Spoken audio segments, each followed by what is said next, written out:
João capítulo 10, verso 10. O tema da minha mensagem hoje, ela vai falar de estações. Aqueles lugares onde paramos, muitas vezes nas programações de onde vamos fazer, ou onde elas foram elaboradas. As estações de trem, onde dá a oportunidade de pessoas subirem ou descerem. Aquelas estações que estabelecemos durante uma viagem, onde nós vamos abastecer, onde é que nós vamos comer, onde é que nós vamos pernoitar. Deus colocou uma palavra no meu coração, e ela tem a ver com esse texto. Coloque, por favor, o texto, João 10, 10.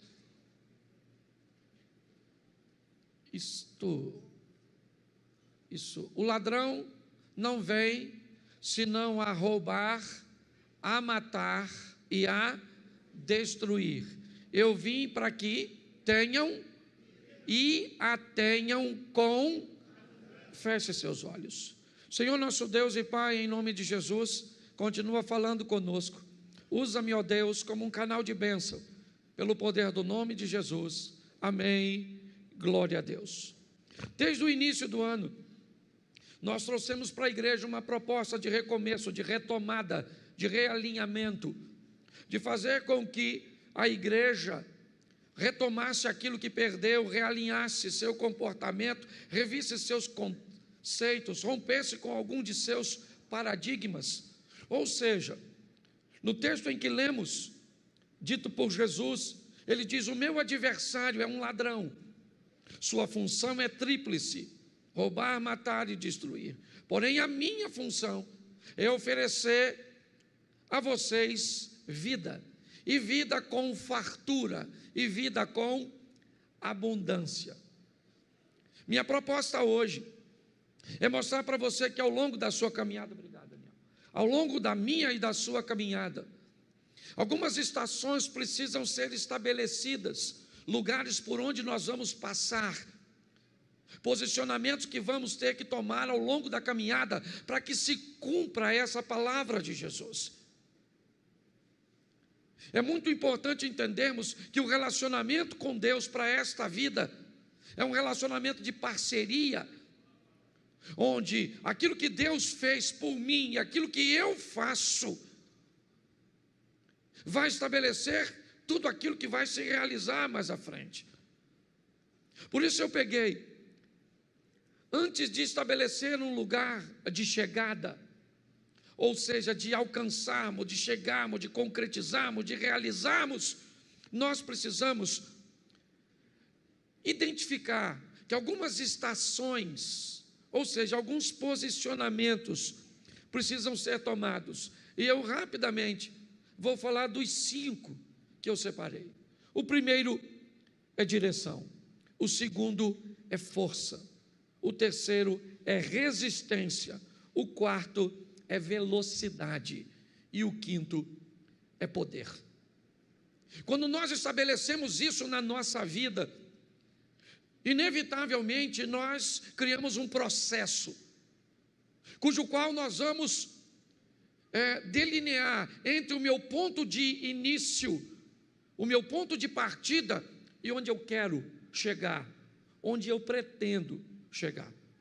Ao estabelecer a nossa direção, nós vamos começar a delinear nossa trajetória, nossas prioridades, nossas companhias. Quando nós estabelecemos a nossa direção, nós vamos entender que pessoas farão parte de nossa agenda, outras pessoas farão parte de nosso destino.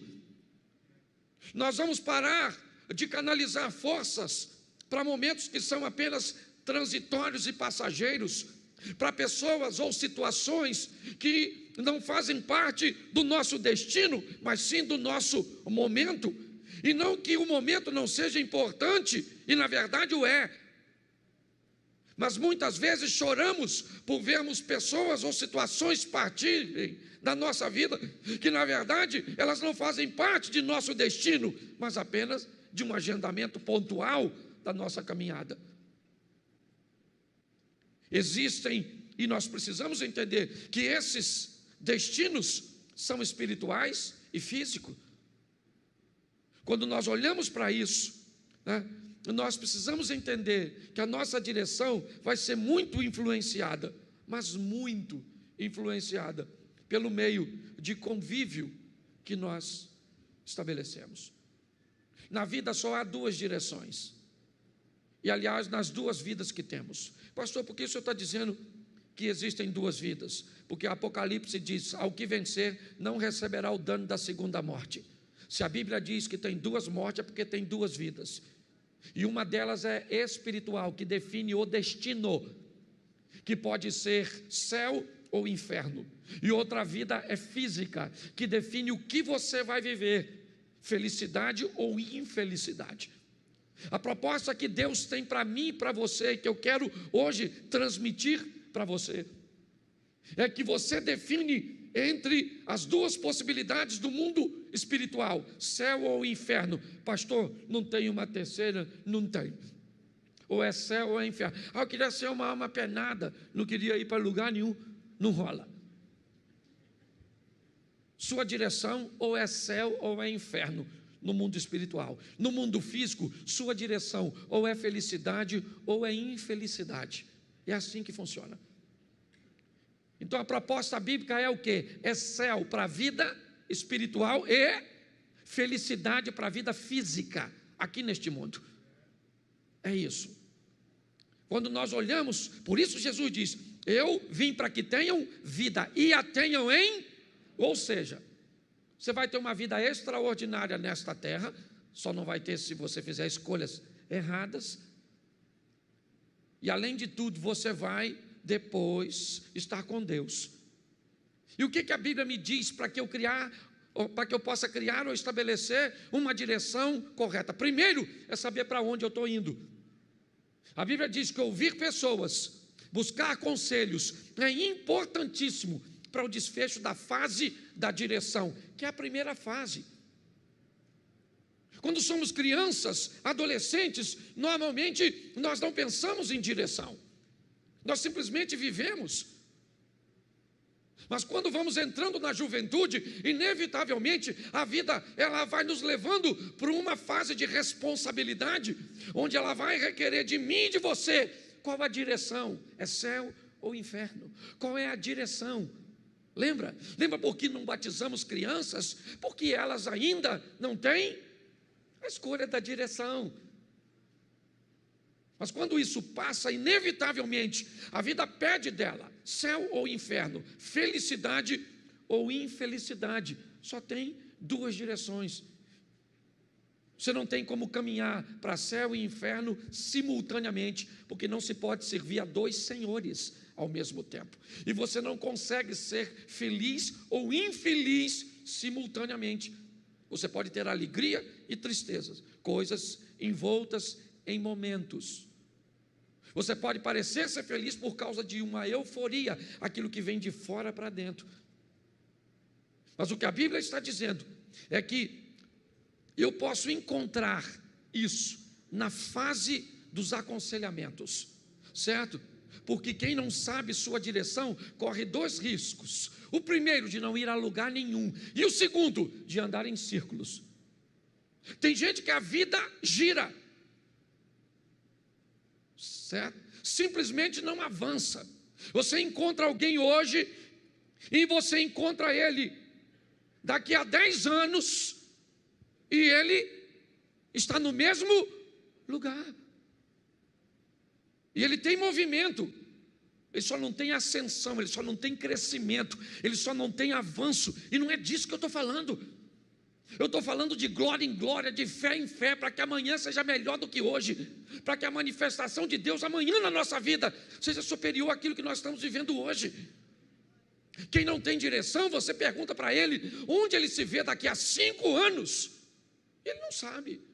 Esse dia eu estava mostrando o terreno da igreja para alguém, e alguém me perguntou: pastor, onde o senhor se vê daqui a 5 anos? Eu falei: dentro da igreja aqui, pregando para 2.500, 2.800 pessoas. Quem não tem direção, não tem perspectiva de futuro. Então, a Bíblia diz que eu preciso ouvir pessoas e buscar conselhos, mas presta atenção em Provérbios 11, 14. Coloca para mim, por favor, Provérbios, capítulo 11, verso 14. Eu vou dar mais uns 4 ou 5 versículos, então, por favor, fique atento, eu acabei não combinando com vocês. Provérbios 11, 14. Isso. Vamos lá? Não havendo sábia direção ou sábios conselhos, o povo, mas na multidão dos... Preste atenção, você precisa de conselho, sim ou não? Sim ou não? Mas de que tipo de conselho? De gente sábia. Ok? Para você ter uma boa direção, você tem, certo? Que buscar viver perto de quem tem sabedoria, porque conselho de cabeça de bagre não vai te levar a lugar nenhum. Quanto mais rápido você descobrir qual é a direção, para onde você está indo, qual é o seu fim, qual é o seu destino, onde você se vê daqui a 5 anos, a 10 anos. Pastor, isso é se preocupar com o futuro? Não, isso é planejamento de vida. É assim que funciona, tanto no mundo espiritual, quanto no mundo físico. Está lá, a água nos artelhos, a água nos joelhos, a água nos lombos, a água, certo? E depois eu não consegui. O que é isso? Isso são níveis. E nós precisamos entender e olhar para esse ambiente. Porém, já que eu estou falando de caminhada e de vida, tome cuidado, porque ao longo da vida, você pode encontrar sábios, pessoas sábias que estão perdidas. Então, às vezes, você pode receber um conselho extraordinário de um bêbado. Esse dia, eu ia dar aula num local, ia ministrar uma aula, chegou um camarada na minha casa, e ele me deu uma aula extraordinária, alguém que eu não imaginava que ia me ensinar tanto, me ensinou naquele dia. Mas cuidado, porque você pode receber um conselho de loucos que têm direção.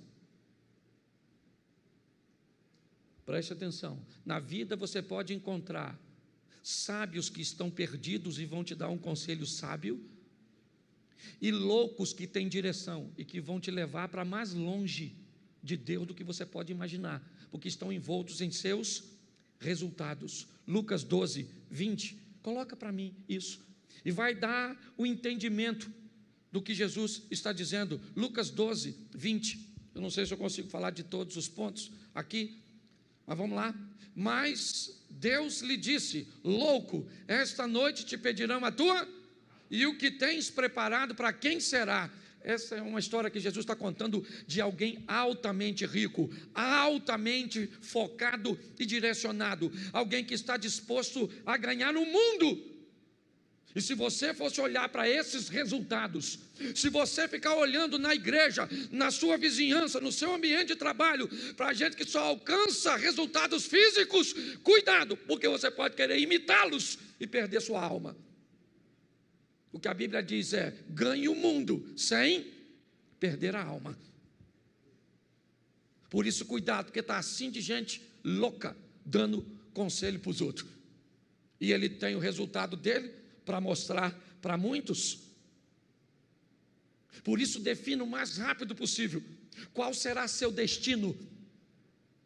Pastor, o meu destino é o céu. E tu anda com quem vai para o inferno? Defina seu destino e quem são seus companheiros de viagem. Que tipo de destino você traçou para você aqui nessa terra? Busque andar com pessoas que estão indo para onde você está indo, que estão fazendo aquilo que você almeja fazer.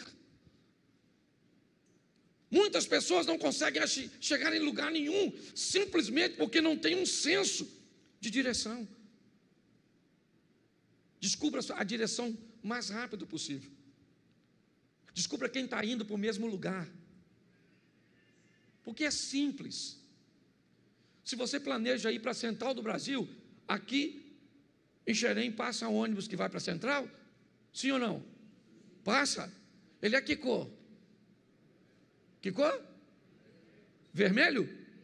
Verde? O que vai para a central? Beleza. Mas aqui passa um ônibus que me parece que também é verde e que vai para o Amapá, para Nova Iguaçu. Então, antes de entrar no ônibus, você descobre o quê? Qual é o seu? Então, por que é que você deixa qualquer um entrar na sua vida e anda com qualquer um? Seja seletivo e ande com gente que está indo para onde você vai, que está fazendo coisas que você quer fazer. Você quer orar, mas não anda com quem ora. Você quer pregar, mas não anda com quem prega. Você quer viver em santidade, mas só anda com Zé Ruela. Pare e pense. Direção. Vamos aqui porque é muita coisa. Segunda coisa que você precisa: força. Fala assim comigo: força. Bom, para onde você vai, você já sabe. Só que saber para onde vai é uma coisa, e chegar lá é outra. Então você vai precisar de força. E aqui eu coloquei: força é a ação que nós vamos usar para resolver os problemas que me impedem ou os problemas que me impulsionam para o meu destino. Todas as vezes que aparecer um problema, eu sei para onde eu quero ir, então tá bom, eu estou indo. E quando aparecer um problema, que tipo de problema ele é? Ele é um problema que eu preciso resolver porque ele está me impedindo, ou ele é um problema que eu preciso resolver porque ele vai me impulsionar, ele vai me arremessar para onde eu planejo ir. Eu preciso usar força. Muitas pessoas estabelecem sua direção, seu destino, mas basta se deparar com alguma dificuldade, com algum obstáculo, seja ele, certo, de falta de recursos ou de situações complexas. Sabe o que aquelas pessoas fazem? Se elas tiverem forças, elas resolvem esses problemas. Se elas não tiverem forças, elas mudam seu destino. Já que eu não consigo ser engenheiro, eu vou conseguir ser pedreiro. Mas não deu para ser pedreiro, porque eu queria fazer engenharia civil, vou ser servente. E não deu para ser servente. Ou seja, todas as vezes que aparece um obstáculo, ela não tem força para lutar. E ela muda para um ambiente que ela acha que é mais. E quando ela chegar lá, o que que tem? Outros obstáculos. Porque todos os lugares que nós formos, seja qual for, nós vamos enfrentar ali. Por isso, coloca aí para mim Josué capítulo 1, verso 7. Porque a sua vida, ela vai pedir de você força. Ela vai requerer de mim, de você, aprenda a lutar. Contra o quê? Contra os obstáculos. Está aí. Olha só. Então somente esforça-te e tem muito bom ânimo para teres o cuidado de fazer conforme toda a lei que meu servo Moisés te ordenou. Dela não, preste atenção, olha aqui, o que ele está dizendo: tenha força para se manter na direção, dela não se desvie nem para a direita nem para... O que ele está falando aqui do que eu falei anteriormente. A direção foi estabelecida, mas para ficar nela, eu vou ter que ter força. Esforça-te. Vou dar para vocês terra de jebuseus, cananeus, heteus, filisteus, terra que mana leite e mel, está tudo lá. Mas esforça-te. Vai lá e vai lutar, porque eu vou dar vitória para vocês. Ah não, eu quero uma terrinha que não tem ninguém. Nós precisamos de força. É uma das estações. A primeira é a direção. Já sei para onde eu vou. E a segunda que eu vou ter que parar é força. Terceira, resistência. A caminhada de fé, ela não é reconhecida pela velocidade, mas pela resistência. Aquele que souber poupar suas forças e usá-las no momento certo, terá melhor resultado. Você já viu gente que entra na igreja, se converteu, mas pensa numa pessoa, descobriu a direção, o céu, e acha que agora aceitou Jesus, super-homem, Mulher Maravilha, e começa a fazer tudo, e faz tudo, e participa de tudo, e de repente, cadê a pessoa?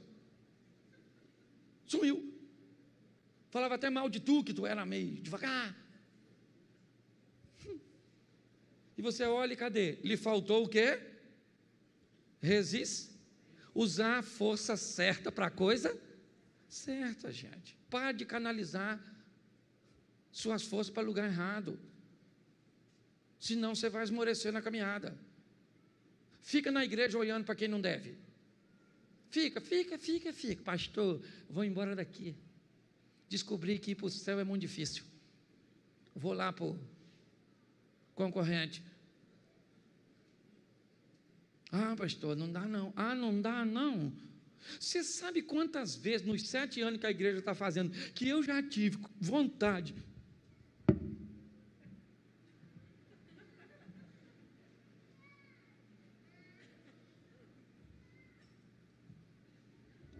Um montão. Tem gente que bate nas minhas costas ali, pastorzão. E por trás.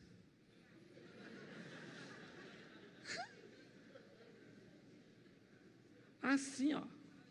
E eu tenho que ser resistente. Teve gente que já me abordou ali, mas falou uns 20 palavrão comigo. Xingou eu, minha mãe, minha avó, minha tia, os parentes meus que não nasceu.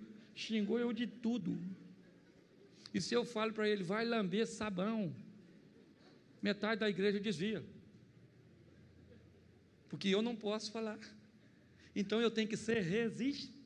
Falo para vocês mesmo, já tive vontade. E já falei com a minha mulher, filha, vamos embora. Nós podemos morar em qualquer lugar desse mundo hoje, louvado seja o Eterno. Nossos filhos já estão criados aí, certo? Vamos embora, eu e você, no mundo afora. Balão mágico, uma coisa desse tipo.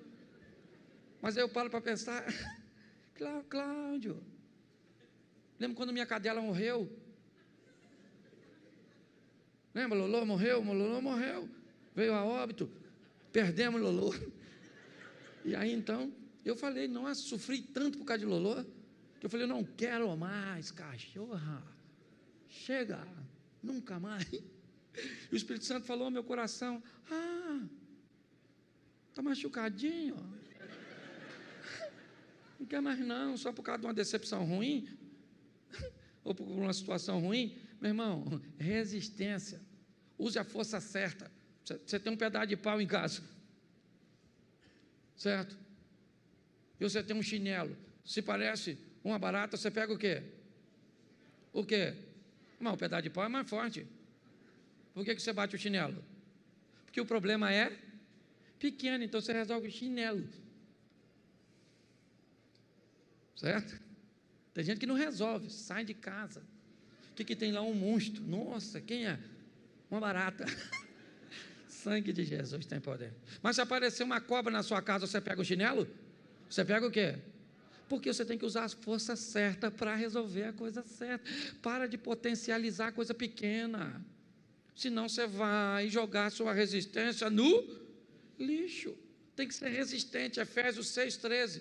Coloca aí. Já estou quase terminando. Pensei que já estava aqui. Efésios 6,13. Preste atenção. Glória a Deus, Efésios capítulo 6, verso 13. Portanto, agora não estava lendo aquilo mesmo não, irmão. Portanto, tomai toda a armadura de Deus para que... Isso é uma mensagem fragmentada. Para que possais resistir no dia? Para que possais, não, volta lá no resistir, porque eu estou falando de resistência. Para que possais, isso aí, meu filho, lembra o que está acontecendo nesse capítulo de Efésios? Está falando da armadura para você estar protegido, é capacete na cabeça, é couraça, é escudo, é sandália no pé, para quê? Para que você seja resiste, porque cada dia traz consigo o seu mal. Você quer chegar, querido, no final? Seja resiste, porque está assim de gente falando pelo caminho. Sim ou não? É gente divorciando. Você já teve vontade de divorciar? Não fala não, você que é casado. Provavelmente você já teve vontade de matar seu cônjuge dormindo. Certo? Mas você foi resiste. Sim ou não? Isso, vamos lá, vamos adiantar aqui. Quarto, então primeiro vamos voltar lá no início. Você tem que ter direção, depois você tem que ter força, depois você tem que ter... E aí, se você chegar até aí, você define a velocidade. E eu confesso que eu fiquei desapontado quando me deparei com esse texto de Números 13, 25. Eu já tinha passado por esse texto dezenas de vezes, mas eu nunca tinha parado para ver sob essa perspectiva. Números 13, 25. Depois, voltaram ao fim de quantos dias? Quantos dias? Se esses caras voltam de espiar a terra depois de 40 dias, se eu quiser fazer qualquer tipo de conta, vai ficar, certo? Pequeno. Sim ou não? Sim ou não? Sim. Se ele levasse 20 dias para ir, mais 20 para voltar. Se levou 15 para ir, 15 para voltar, 10 para espiar. Se levou 40 para ir, 5 para espiar, 40 para voltar, seja qual for, a conta compromete algo muito sério, a velocidade. O que a Bíblia está dizendo é que o povo leva 40 anos para atravessar ou para chegar num lugar que os espias fizeram com... Nós temos um problema aqui, velocidade. Ok? Velocidade. Muitas pessoas se perdem porque ficam a vida toda lutando por um propósito.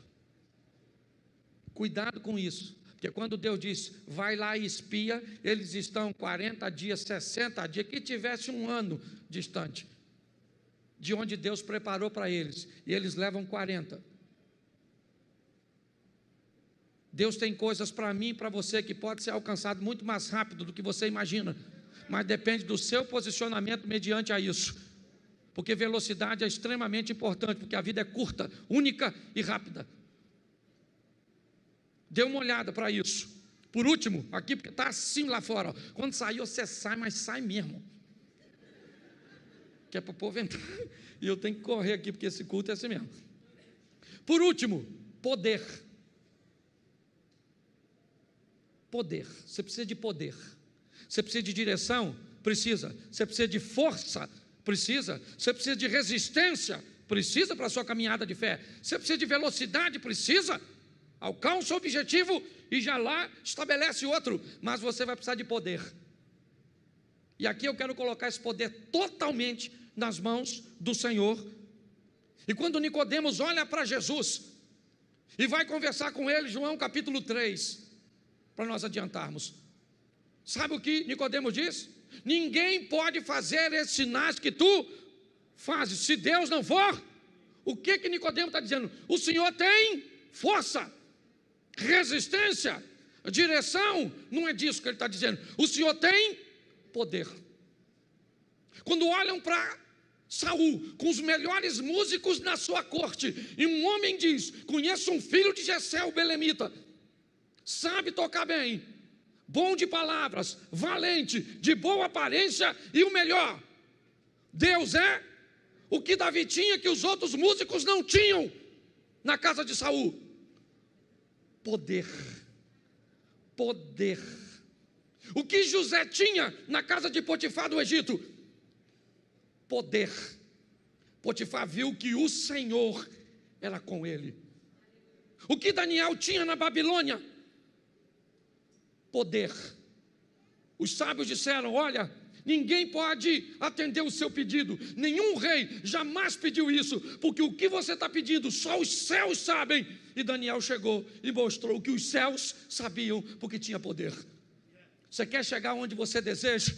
Aprenda que tem poder nos céus, para ser liberado para você e para mim, para colocá-los em uso aqui nesta terra. Aqui eu fecho dizendo o seguinte: você hoje pode começar a sua caminhada de maneira certa, usando todas essas estações. Você hoje pode definir em qual estação você se encontra e que talvez te paralisou, e você não consegue passar dela. Pastor, eu tenho direção, eu tenho até força, mas minha resistência é fraca, e eu fico migrando. Defina onde você está. E a terceira, organize a sua caminhada, para que você consiga agilidade na conclusão. Muita gente, eu conheço assim de gente, está há muito tempo lutando por uma coisa, e não sabe se é o que Deus quer, se está na hora certa, se faz, se não faz, e aí fica migrando, porque quem não sabe para onde vai, acaba não indo a lugar nenhum.